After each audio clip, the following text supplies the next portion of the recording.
మనందరం కూడా సంతోషంగా మన కొరకు దేవుని బిడ్డలా పుట్టిన ప్రతి ఒక్కరికి తల్లిదండ్రులు ఉన్నట్లుగా ఆత్మీయతలో కూడా పుట్టిన ప్రతి ఒక్కరికి కూడా ఆత్మీయ తల్లిదండ్రులు ఉంటారని మర్చిపోవద్దు. ఖచ్చితంగా ఈ భూమి మీద ఎవరికి ఏమున్నా లేకపోయినా తల్లిదండ్రులు ఖచ్చితంగా ఉండాలి, ఉంటే మంచిది.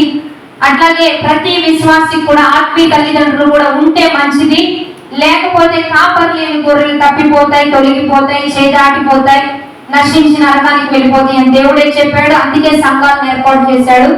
లేకపోతే సంఘం అవసరంలా మీకు మీరు చేసుకోండి, మీరు ఇంట్లో కూర్చొని చేసుకోండి అనేవాడు, బయట ఉంటే సరిపోయింది అనేవాడు. కానీ దేవుడు ఏమని చెప్పాడంటే ప్రతి ఒక్కరికి సంఘముగా కూడుకుంటే మానొద్దని చెప్పాడు. సేవకులు ఉండాలి, కాపరు ఉండాలి, కాపరి పరిరక్షణలో ఉండాలి, కాపరి బోధలో పెరగాలి, వారి యొక్క ప్రార్థన కంచె ఉండాలని దేవుడే చెప్పాడు. కనుక కాపర్లు మనకు అవసరం కదా. ఈ భూమి మీద కాపరి ఎవరికి ఉంటారు? గొర్రెలకు ఉంటాడు. ఎందుకంటే గొర్రెలు ఇన్నోసెంట్, అంటే అమాయకమైనవి, గొర్రెలకే తెలియదు. గొర్రెలనే మీరు చూడండి, ఒక గొర్రె తల ఉంచుకొని ఇంటి వెళ్తే మిగిలిన గొర్రె కూడా అంటే ఇది గొర్రెలకి ఏం తెలియదు. గొర్రెలు ఎప్పుడు కిందే ఉంచుతాయి, తల పైన ఏముందో తెలియదు, అమాయకమైనవి. ఒక చెట్టు మీదకి వెళ్తే మిగిలిన గొర్రెలన్నీ అదే చెట్టు మీదకి వెళ్తాయి. అందుకని దేవుడు అన్నాడు అమాయకమైన మంచి గొర్రెలకు కాపర్లు అవసరం. ఎందుకంటే వారికి ఏం చేయాలో ఎలా వెళ్ళాలో తెలియదు. కానీ ఈ భూమి మీద పులులు ఉన్నాయి, సింహాలు ఉన్నాయి, కాపర్లు ఉంటాయా? ఉండవు. వాళ్ళకి కాపర్లు ఉండవు. కుక్కలు ఉన్నాయి, కాపర్లు ఉంటాయా వాటికి? పిల్లులు ఉన్నాయి, కాపర్లు ఉంటాయా? జిత్తులు మారి నక్క ఉంది, కాపరు ఉంటుందా? ఉండరు. మనుషులు కూడా అంతే. ఎవరైతే జిత్తులు మారితనంగా ఉంటారో వాళ్ళు కాపరి అవసరం లేదంటారు. అన్యాయంగా చిన్న అమాయకమైన బిడ్డల్ని అంటే బలత్కారం చేసి, దొంగిలించి, మోసగించి అన్యాయంగా తినే వాళ్ళకి కాపరి అవసరంలా. కుట్రగా లేకపోతే ఇప్పుడు పిల్లులు ఉన్నాయంటే సైలెంట్ గా మన ఇంట్లోకి వచ్చి పాతాకి వెళ్ళిపోతాయి. ఎందుకు? సైలెంట్ కిల్లర్స్ అంటారు కదా. పిల్లుల్ని చాలా సైలెంట్ గా ఉంటాయి. ఇలాగ సైలెంట్ కిల్లర్స్ కూడా కాపరు అవసరం. కానీ ఎవరికి కాపరు అవసరం? నమ్మకమైన గొర్రెలకు నమ్మకమైన కాపర్లు అవసరం. వారికి అవసరం అండి. కాపర్లు మనకు అవసరం. ఎప్పుడు దేవుణ్ణి మీరి మనం వెళ్ళొద్దు, అతిక్రమించి మనం వెళ్ళొద్దు. సొంత స్వబుద్ధిని ఆధారం చేసుకొనక దేవుని జ్ఞానంతోనే వెళ్దాం, దేవుణ్ణే ముందు పెట్టుకుందాం. దైవ సేవకుల్లో దేవుని ప్రత్యక్షత లేకపోతే ఏం చెయ్యాలో తెలియదు. అందుకని ఏలియా దగ్గర ఆ వచ్చినప్పుడు ఒక్కసారి చదివిస్తా.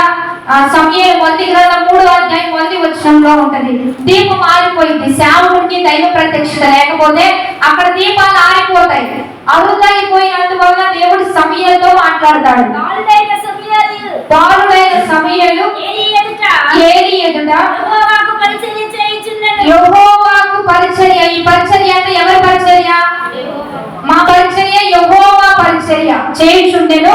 ఆ దినములలో యెహోవా వాక్కు ఏంటంటే యెహోవా వాక్కు ప్రత్యక్షత అవుట అరుదైపోతుంది. భయంకరమైన కండిషన్ అది. ఎక్కడ దైవ ప్రత్యక్షత తగ్గిందో డేంజరస్ జోన్ లో ఉంటారు ఆ బిడ్డలు, ఆ కుటుంబాలు. అందుకని దైవ ప్రత్యక్షత ఎప్పుడు మనకు అందించే మంచి దైవజనులు ఉంటే మనం లక్కీ పర్సన్స్, అదృష్టం కలిగిన వ్యక్తులు. దేవుడు ఏం చెప్తున్నాడు, మనం ఏం చేయాలి. అందుకని ప్రార్థనకు వచ్చినప్పుడు మీరేమని రావాలంటే, యేసయ్యా ఖచ్చితంగా నాతో ఈరోజు నువ్వు మాట్లాడాలి, నాకు ఏం చేయాలో తెలియట్లా అని అడిగి రావాలి. అప్పుడు దైవజనుల ద్వారా దేవుడు మనతో మాట్లాడతాడు. మాట్లాడే దేవుడు ఆయన, చెట్టు కాదు, పుట్ట కాదు. మాట్లాడే దేవుడా ఖచ్చితంగా మాట్లాడతాడు. అందుకని సమూయేలుతో మాట్లాడాడు. ఏమని మాట్లాడాడు? అక్కడ యెహోవా ప్రత్యక్షత అరుదైపోయింది కనుక ఆ కాలమందు ఏలీ కన్నులు మంద దృష్టి కలవైనందున అతను చూడలేక తన స్థలమందు పండుకొని ఉండగాను దీపాలు ఏమైపోతున్నాయి? ఆరిపోక మునుపు అక్కడ ఏలీ అనే దైవజనుడు ఉన్నాడు. ఆ దైవజనుడు ఎప్పుడు కూడా దైవ ప్రత్యక్షత కలిగి ఉండాలి సేవకుడు. ఆ సేవకుడు మంద దృష్టి వచ్చేసింది, వృద్ధాప్యం వచ్చేసింది. ఆ వృద్ధాప్యంలో మంద దృష్టి. ఇప్పుడు సేవకుడు వృద్ధాప్యంలోకి వెళ్ళిపోతూ ఉండగా వెనక పిల్లల్ని తయారు చేసేసేయాలి. ఎందుకంటే మనం బలహీనమైన పిల్లలు ఆ పరిచర్యలో ముందుకు వెళ్ళిపోతారు. సేవకులు పిల్లలకు అభిషేకించబడిన వానికి అభిషేకించబడిన వాళ్ళే పుడతారు కదా. మనలో మన పిల్లలు ఉంటారు. మనం దేవుడు ఏమని చెప్తాడంటే, తల్లి గర్భంలో రూపింపబడక మునిపే నేను నిన్ను గ్రహించాను, నేను చూశాను, నా కన్నులు నిన్ను చూసినాయి, నిన్ను సేవకునిగా నేనే ప్రతిష్ఠించా, నేనే పంపించా అంటాడు. అంటే తల్లి గర్భంలో రాకముందే దైవజనుడి యొక్క తల్లి నా కొడుకు పుడితే ఒక్క కుమారుడిస్తే యెహోషువ అని పేరు పెట్టుకుంటా అని చెప్పుకుందంట. కానీ దానికంటే ముందు దేవునికే తెలుసు యెహోషువ మూడోసారి దైవజనుడిగా పుట్టాలని, పలానా ప్రాంతంలో సేవ చేయాలని, పలానా గొర్రెలకు కాపరిగా ఉండాలి అని, నమ్మకమైన పరిచయం చేయాలని, జగత్తు పునాదులు వేయబడక ముందే నేను ఎలా ఉండాలో, మనమందరం ఎలా ఉండాలో దేవుని ప్రణాళికలోనే ఉన్నది. అయితే అట్లా అనుకుంటే దైవజనుడు పుట్టారు అని దైవజనుడు ఎప్పుడు చెప్తా ఉంటారు. కాబట్టి నేను సేవకి ఇస్తానయ్యా. దైవజనుడు అట్లాగే మరి తన తల్లి కూర్చొని ప్రార్థిస్తే దేవుడు మరి తనకిచ్చిన కుమారుడు మరి సేవకై మరి తన తల్లి సమర్పించుకుంది. హన్నా సమర్పణ గొప్పది. హన్నా కూడా మందిరంలోకి వచ్చాదే ఒప్పుకుందయ్యా, నాకు ఒక్కరిస్తే నీకు నేను ఇస్తాను ఒప్పుకుంది, ఇచ్చింది, మంచి పరిచయం చేశాడు.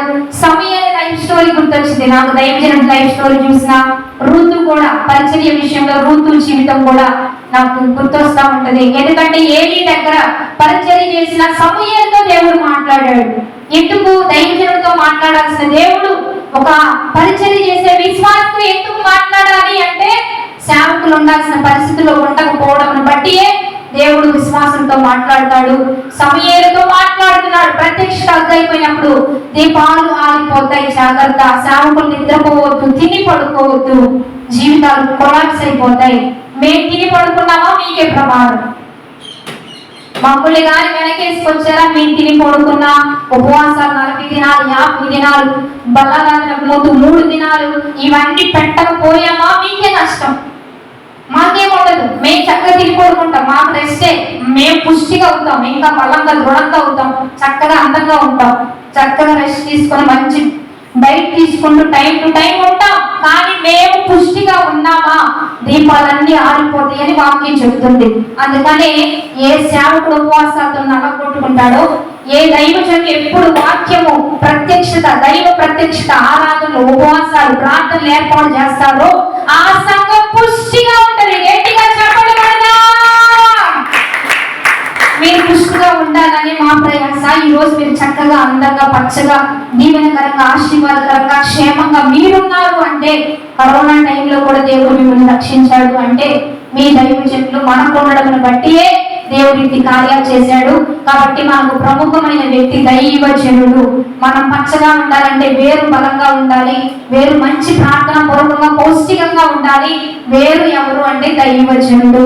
ఆ దైవజనులు బలంగా ప్రార్థన పూర్వకంగా ఉంటే మనం పచ్చగా ఉంటాం. మనమే మనం నీరు పోసుకొని మనమే బాగుండాలి, మనమే ఆశీర్వదించబడాలి అంటే చెట్టు మొదటి నుంచి రావాలి. మేము మీకు మంచి వాక్కులు చెప్పకపోతే, మంచిగా మిమ్మల్ని నడిపించకపోతే, మీరు ఏం చేయాలో చెప్పకపోతే రోడ్డుకి పాపం చేస్తే నశించి నరకానికి వెళ్ళిపోతాం. మరణం పొంచి ఉంటది మీ ఇంటి గుమ్మములు ఎదుట కదా. అది మనం స్టార్టింగ్ లోనే ఉంటది, దాన్ని చదవడానికి ఉండదు కదా. మనం తప్పు చేస్తే, అతిక్రమం చేస్తే పాపం పొంచి ఉంటది. పాపం వల్ల వచ్చి జీతం మన చరిత్ర ఫినిష్. పలానా పేరు అక్కడ తుడిచి వేయబడింది, సమాధుల లెక్కలో వెళ్ళిపోయింది. అందుకనే మీ ఇంటి ముందు పాపం ఉండకూడదు అంటే మేము ఏం చేయాలి, ఏం చేయకూడదు, ప్రతి విషయం ఎప్పుడు చదువుతూ తెలుసుకుంటూ ప్రతి విషయాన్ని మీకు బయలుపరిస్తే మీకు మేలు, మీకు మంచిది, మీకు క్షేమం. మీరు సడన్ డెత్స్ రావు, సడన్ గా మీరు చనిపోరు, చనిపోవాలనే ఆలోచన ఉండదు. అందుకని దేవుడు అద్భుతకరుడు. మేము కొంతమంది ఫోన్లు చేస్తే దైవజనుడు మాట్లాడుతూ ఉంటే మనకు తేలికయ్యిందంట మనస్సు. ఒక సహోదరు రీసెంట్ గా ఫోన్ చేసి, అన్నా నేను ఎందుకు బతకాలి, నేను చనిపోవాలనుకుంటున్నాను, చచ్చిపోవాలనే ప్రేరేపణ వస్తుంది, అందరూ విడిచిపెట్టేశారన్నా అంటే దైవజనులు మాట్లాడినప్పుడల్లా బ్రతకాలనిపిస్తుందంట. ఇంకా మళ్ళా బ్రతికి రెండోదిగా తన భర్త కూడా దూరం అయిపోయిన పరిస్థితుల్లో ఉంటే దైవజనుడికి ఫోన్ చేసిన రోజే వస్తాడంట. 4 సంవత్సరాలు అయిపోయిన వదిలిపెట్టి, భార్య లేదు, పిల్లలు లేరు, ఏం చేస్తున్నారో తెలియదు, ఏమీ తెలియదు. కానీ ఎప్పుడైతే దైవజనుడితో మాట్లాడడం మొదలు పెట్టిందో, ప్రార్థన చేసుకోవడం మొదలు పెట్టిందో, ప్రార్థన చేయించుకున్న రోజు ఇంటికి వస్తాడంట. గుమ్మంలో నుంచుంటాడంట, ఇల్లంతా చూసుకుంటాడంట, పిల్లల్ని చూస్తాడంట, వెళ్ళిపోతాడంట.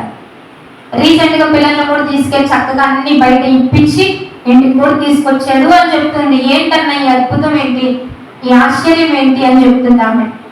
మన దేవుడు అద్భుతకరుడు, ఆశ్చర్యకరుడు. సేవకుల ద్వారా మరణాన్ని తిప్పి రాయిస్తాడు. ఎందుకంటే ఎలీషా చనిపోయిన ఎలీషా ఎముకల్లో ఉన్న అభిషేకం చావల. అందుకని సేవకుల నోటి మాట ద్వారా దేవుడు అద్భుతాలు చేస్తాడు, ఆశ్చర్యకార్యాలు చేస్తాడు. మరి రీసెంట్ గా ఇంకో సహోదరి కూడా ఫోన్ చేసి ఎంతో వేగంతో ఏడుస్తా మాట్లాడు. అందరూ విడిచిపెట్టారంట. అన్న తమ్ముళ్ళు కన్న తల్లిదండ్రులు కూడా విడిచిపెడితే ఏడుస్తా ఉండి ఎందుకు ఈ జీవితం, నా తలరాత ఎందుకు అంటే, భయపడద్దు దేవుడు అంతా మనకు మేలే అని చెప్తుంటే మాట్లాడిన తర్వాత తేలిపోయిందంట మనసు. అందుకని సేవకులు మరణం ఈ రోజు మీరే సజీవ సాక్ష్యాలు. ఉషా గాని, శిరీష గాని, అనుష గాని, అనుష వాళ్ళ మదర్ గాని, మీరంతా ఇక్కడ సాక్షులు. బ్రతికేలా లేదా? కూర్చుంటున్నారు చక్కగా, అందరూ కూర్చున్నారా? ఇక్కడ పడి కొట్టుకులాడారా లేదా? అయ్యే సాక్ష్యాలు చాలు. ఇక ఒక సేవకుడు మనకి ఎంత అవసరమో అది చాలు. ఇదేం చెప్పాల్సిన అవసరం లేదు. వీళ్ళు ఈరోజు ఉషాకి ఫోన్ చేస్తే స్టార్టింగ్ లో అండి రొప్పితే అసలు నేను చచ్చిపోతా, అసలు ఆమె తెలియదు, శరీరం ఏమైందో తెలియదు, కింద పడి బొర్లాడుతూ ఉంటుంది. ఇదంతా సాక్ష్యాలు. ఎందుకంటే ఇక్కడికి వచ్చినప్పుడు కూడా చూశారు, ఒక యవ్వన బిడ్డ అండి, ఒక స్త్రీ, అబ్బాయి కూడా కాదు, మధ్యస్థిమితం లేక, శరీరం కంట్రోల్ లేక, ఎవరికైనా సిగ్గుంటది కదా, ఏదైనా కొంచెం పక్కకైనా సిగ్గుంటది, అవమానం ఉంటది. మరి తనకు తెలియకుండా కింద పడి పొరలాడి వ్యక్తి రోజు కూర్చుందంటే ఎవరు కారణం? గట్టిగా చెప్పండి. ఎంతమంది దగ్గరికి వెళ్ళారు? చాలా మంది దగ్గరికి వెళ్ళారు కదా, చాలా సేవకుల దగ్గరికి వెళ్ళారు, చాలా మంచి మంచి పేరు పొందుకున్న సేవకుల దగ్గరికి కూడా వెళ్ళారు. నయమైందా? అవ్వలేదు. కానీ ఇప్పుడు మీరు క్షేమం ఉన్నారు, భోజనం చేస్తారా? రాత్రులు నిద్రపోదండి. అర్ధరాత్రులు నిద్రపోకపోతే ఎట్లంటే చెప్పండి. ఒక్క రాత్రులు నిద్రపోకుండా పనిచేస్తే ఎంత ఒళ్ళు అలసిపోయింది మనకి కదా. పగలు ఎంత పోయినా రాత్రి నిద్ర లేకపోతే చిరాకు అనిపించింది. కానీ ఆమె రాత్రులు అంతా నిద్రపోదు, రాత్రులు అంతా కూర్చుని అందరూ నిద్రపోతే ఒక్కతే కూర్చొని ఉదయాన్నే చనిపోతానేమో అనే భయం వచ్చింది. ఎట్టుగా భయం వచ్చింది, సాతానుడు తెస్తాడు. శరీరం అంతా మునిగిపోయింది. ఒక రోజు అయితే పడిపోయి లేవలా. వాళ్ళ అమ్మ ఏడుస్తూ ఫోన్ చేసి ఇక చచ్చిపోయిందని చెప్పింది. అయ్యా ఇక అయిపోయింది, మా అమ్మాయి చచ్చిపోయింది, నాకేం చేయాలి తెలియట్లా అని భయంకరంగా బిగ్గరగా ఏడుస్తున్న అందరూ వచ్చేసారు. ఎవరు లేపినా లేకవట్లా, స్ఫూర్తి లేదు, ఒళ్ళంతా శరీరం అంతా చల్లబడిపోయింది. శ్యామ్ కూడా అప్పుడే ప్రేర్ చేసి వచ్చి అట్లా పడుకున్నారు. వెంటనే ఫోన్ వస్తే లేపితే ఇచ్చాను. రే ముందు అక్కడి నుంచి వెళ్ళి పోరానంగా లేచి కూర్చోండి. గట్టిగా చెప్పడమన్నా ఇయ్యనండి. అసలు సేవకుడు మనకి, ఈ సేవకుడు లేకపోతే మీరు ఎప్పుడో ఆ రోజు అయిపోయింది చరిత్ర. శిరీష గాని, అనుష గాని, వాళ్ళ అమ్మగారు గాని, ముగ్గురిని అసలు తిప్పుకొచ్చే దెయ్యం, చీకటి శక్తులు వాళ్ళు. అసలు శిరీష ఒక రాత్రి అయితే అసలు ఈ కళ్ళు రెండు బయటికి తీసేసి సేవకుడు ఒక్కడేనండి నేను కూర్చొని ముగ్గురిని వరుస పెడుతుంటే ఒంటరిగా డీల్ చేశాడు. ఎవరు లేదు, నేను కూడా నా వల్ల కాదని చెప్పి వెళ్ళిపోయా. అంత చిరాకు వచ్చేసింది నాకు కూడా. ఒక విధంగా చెప్పాలంటే ముగ్గురు, ఈ అమ్మాయికి వదిలిస్తే ఆ అమ్మాయికి వచ్చింది, ఆ అమ్మాయికి వదిలిస్తే వాళ్ళ అమ్మగారికి వచ్చింది. ఎంత ఓపిక కావాలి. ఒక మానవుడు, ఒక మనిషి సపోర్ట్ ఇస్తే ఏదైనా చేయగలరు. విసుగు వచ్చింది, అలసట వచ్చింది. అది కాక రాత్రి నేను వదలను, నాకు కావాలి అంటే ఎట్లా ఉంటుంది మనసు. నా వల్లగా నేను కూడా వెళ్ళిపోయి పడుకుంటే సేవకుడు రాత్రంతా అరిచి చేసి ఉదయాన్నే వచ్చి అట్లా కూలబడిపోయేవారు. అంత అలసి ఎందుకు? ఒక సేవకుడు మనకి ఎంత అవసరమో నేను చెప్తాను. ఒకసారి రిమైండ్ చేసుకుందాం, ఒక సేవకుడు మనకి ఎంత అవసరమో. వాళ్ళకి తెలుసు సేవకుడు విలువ. అందుకే వాళ్ళు వెళ్ళరు. ఎంతో మంది వాళ్ళని తిట్టారు. వచ్చారుగా, స్వస్థత పొందుకున్నారుగా, ఇక వెళ్ళండి మీ సంఘాలకు అన్నారు. వాళ్ళు కూడా ఎంతో వేగెత్తి మాట్లాడారు. కానీ వాళ్ళకి తెలుసండి, స్వస్థపరిచే సేవకుడు ఉంటేనే మాకు బ్రతుకు అని. గట్టిగా చెప్పడి కొట్టాలైతే. వాళ్ళని కలగకుండా, వాళ్ళని ఇసురుకొని, వాళ్ళకు కూడా మీరు ఆ సంఘానిగా ఈ సంఘానిగా ఎంత టైమా అంత టైమా వేలెత్తి చూపించారు. ఏదో తప్పు చేసినట్లుగా, ఏదో పాపం చేసినట్లుగా మీరు ఎక్కడ బ్యాప్టిజం చేసుకున్నారు, మీరు ఏ సంఘంలో ఉన్నారు, వెళ్ళిపోండి వెళ్ళిపోండి వెళ్ళిపోండి అన్నారు. పాపం వాళ్ళని కూడా మొహాన్ని తిట్టారు. కానీ వాళ్ళు ఏమన్నారంటే మరలా వస్తే ఈ సేవకుడు మా మీద చేయించుతున్నాడు కాబట్టి మాకు రక్షణ. మరి ఈ సేవకుడు మేము దూరం అయిపోతే మరలా దెయ్యాలు వచ్చి మమ్మల్ని చంపుకెళ్తే ఊపిరి ఈ శ్రీశైలం రోజు అయిపోయేది, మొత్తం పట్టేసింది, మొత్తం బిగపట్టేసింది లోపలంతా. హాస్పిటల్ కూడా పట్టుకెళ్ళిపోయారు, చచ్చిపోయింది అనుకోండి, తీసుకెళ్ళిపోయారు. హాస్పిటల్లో ఉండి ఇక్కడ ఫోన్ చేస్తే మళ్ళా బ్రతికి తీసుకొచ్చారు. దెయ్యాలకు తెలుసు సేవకుడి విలువేంటో. ఈరోజు మనం కూడా తెలుసుకోవాలి.